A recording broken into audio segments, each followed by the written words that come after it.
دیوبندیوں کی سب سے مشہور کتاب جس کے بارے میں ان کا دعویٰ ہے کہ قرآن کے بعد سب سے زیادہ یہ کتاب پڑھی جاتی ہے، فضائل اعمال، شیخ زکریا سہارنپوری صاحب کی کتاب ہے، صفحہ 484، رائے ونڈ سے چھپی ہوئی کتب خانہ فیضی کی۔ رسول اللہ صلی اللہ علیہ وسلم کی وفات کے 650 سال بعد کا واقعہ لکھ رہے ہیں۔ کیا لکھتے ہیں؟ بڑا ڈیٹیل واقعہ، وہ آپ خود پڑھ لیجئے گا، اس کا لب لباب میں بیان کر دیتا ہوں کہ شیخ ابو یزید قرطبی ایسے نوجوان کو ملے جسے لوگوں کے متعلق یہ کشف ہو جایا کرتا تھا کہ کون جنت میں ہے اور کون دوزخ میں۔ حضور صلی اللہ علیہ وسلم کی وفات کے 650 سال کے بعد، جبکہ نبوت کا سلسلہ بھی ختم ہو چکا ہے، اب غیبی خبر نبی کے ذریعے آتی ہے۔ اگر کوئی یہ مانتا ہے کہ نبی کے علاوہ کوئی اور ذریعہ ہے غیبی خبر کا، کسی غیر نبی کو بھی غیبی خبر مل جاتی ہے سوائے اس کے جو خواب ہے، اور وہ بھی جب واقعہ ہوگا تو کنفرم ہوگا۔ وہ بخاری اور مسلم میں ہے کہ میرے بعد نبوت کی خبروں میں سے صرف خواب باقی ہے، اور وہ بھی شیطانی بھی ہو سکتا ہے، رحمانی بھی، وہ چیک کیا جائے گا اس واقعے کے پورے ہونے کے بعد۔ لیکن یہ خواب کا ذکر نہیں ہے، یہ بیداری کا ہے، کشف کی حالت کا۔ وہ کہتے ہیں بتا دیتا تھا جنت اور دوزخ، اور یہ بھی جھوٹ ہے، جنت دوزخ کا تو پتہ ہی نہیں چل سکتا، نہ خواب کے ذریعے نہ کسی ذریعے، یہ اللہ تعالیٰ نے اپنے ساتھ خاص رکھی ہوئی ہے بات۔ اور یہاں تک بات ختم نہیں ہوئی، بلکہ وہ شیخ قرطبی کہتے ہیں کہ وہیں وہ لڑکا بیٹھا ہوا، اس نے چیخ ماری کہ میری ماں کو فرشتے دوزخ کی طرف لے کے جا رہے ہیں، میں دیکھ رہا ہوں۔ اس سے کنفرم ہو گیا وہ بیداری میں بات کر رہا ہے، ورنہ وہ وکیل کہیں گے یہ خواب میں ہو رہا ہے۔ تو شیخ قرطبی کہتے ہیں کہ میں نے دل ہی دل میں 70,000 دفعہ ایک کلمہ پڑھ کے رکھا ہوا تھا، تو میں نے دل ہی دل میں اس کو TCS کروا دیا، اصال ثواب یعنی کہ۔ تو کہتے ہیں وہ ہنسنے لگ پڑا اور نے کہا شیخ وہ میری ماں کو اب جنت کی طرف لے کر جا رہے ہیں۔ تو شیخ صاحب فرماتے ہیں اس سے 2 فائدے ہوئے مجھے۔ ایک تو مجھے یہ کنفرم ہو گیا کہ اس کا کشف بالکل صحیح ہے، یہ جج کرنے کا طریقہ،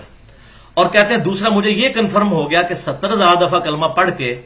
کسی کو بھی مرنے کے بعد اللہ تعالیٰ سے زبردستی بخشوایا جا سکتا ہے۔ یہی مطلب ہوا نا۔ وہ کہتے ہیں اس حدیث کی طاقت بھی پتہ چل گئی، حالانکہ یہ حدیث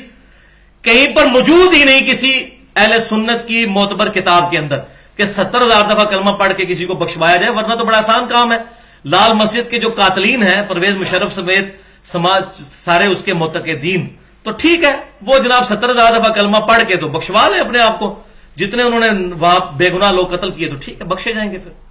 انہی کے پاس ہی چلے جائیں، انہی کے ہی مارے ہیں انہوں نے، تو ان سے کہیں 70,000 دفعہ کلمہ پڑھ دیں، یہ دین ہے۔ اور اتنا بڑا دعویٰ کہ وہ جنت اور دوزخ بتا دیتا تھا، یہ صحابہ کے بارے میں بھی ہمارا عقیدہ ہو تو ہم کافر ہو جائیں۔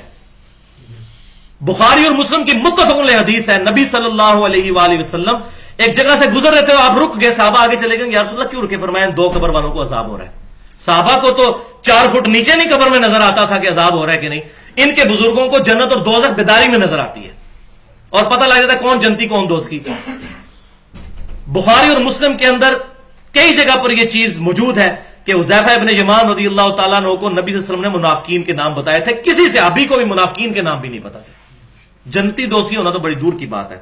اب ذرا اس کے اوپر وہ فتویٰ سن لیجئے، وحی کا فیصلہ نمبر 19 سورہ آل عمران آیت نمبر 179۔ اسی کے کانٹیکسٹ میں میں نے علم غیب والا مسئلہ بھی کلیئر کیا ہے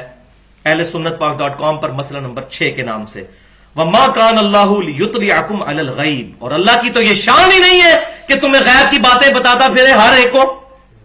وَلَٰكِنَّ اللَّهَ يَجْتَبِي مِن رُّسُلِهِ مَن يَشَاءُ، بلکہ اللہ تو اپنے رسولوں میں سے جسے چاہتا ہے منتخب فرماتا ہے، اس کو غیب کی خبر دیتا ہے۔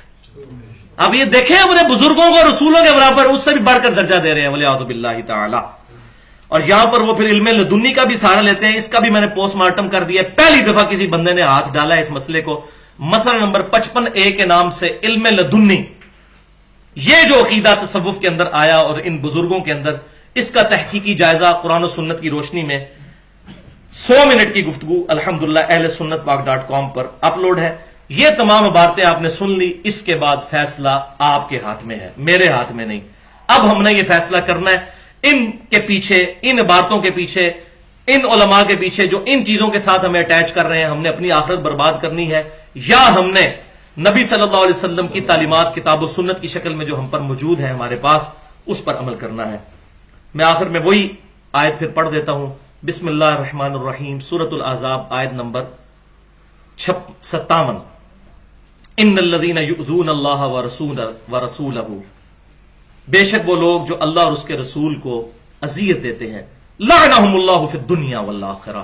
ان پر لعنت ہے اللہ کی دنیا کی زندگی میں بھی اور آخرت میں بھی. وَأَعَدَّ لَهُمْ عَذَابًا مُهِينًا، اور ایسے لوگوں کے لیے ذلیل و خوار کر دینے والا عذاب اللہ نے تیار کر رکھا ہے. وَلِعَاذُ بِاللَّهِ تَعَالَى. اللہ کا شکر ہے کہ ہمارے پاس ان کی کتابیں موجود ہیں اور ان کتابوں میں ایسی عبارتیں موجود ہیں تاکہ ہم اینٹی وینم تیار کر کے ان کی پبلک کو یہ فاش باتیں دکھا سکیں اور اس کے ذریعے لوگوں کو کتاب و سنت تک لا سکیں. مجھے الحمدللہ اس چیز کی خوشی ہے کہ یہ چیزیں موجود ہیں، ہم کچھ دکھا تو سکتے ہیں لوگوں کو، اور جب یہ لوگ نکالیں چیزیں تو علل اعلان نکالیں، ہم اس کو بھی ویلکم کہیں گے. اللہ تعالیٰ سے دعا ہے کہ ہمیں گستاخوں سے بچا کر نبی صلی اللہ علیہ وسلم کے ساتھ سچی محبت رکھنے والے جو لوگ ہیں، کتاب و سنت کے منہج کے جو لوگ ہیں، ان کے ساتھ اٹیچمنٹ نصیب فرمائے. کتاب و سنت اور اجماع کی تعلیمات کو خود عمل کر کے دوسروں تک پہنچانے کی توفیق عطا فرمائے. جو حق بات میں نے آج کہی اللہ تعالیٰ ہمارے دلوں میں راسخ فرمائے. اگر جذبات میں میرے منہ سے کوئی غلط بات نکل گئی تو اللہ تعالیٰ ہمارے دل سے محو کر دے اور اس کو معاف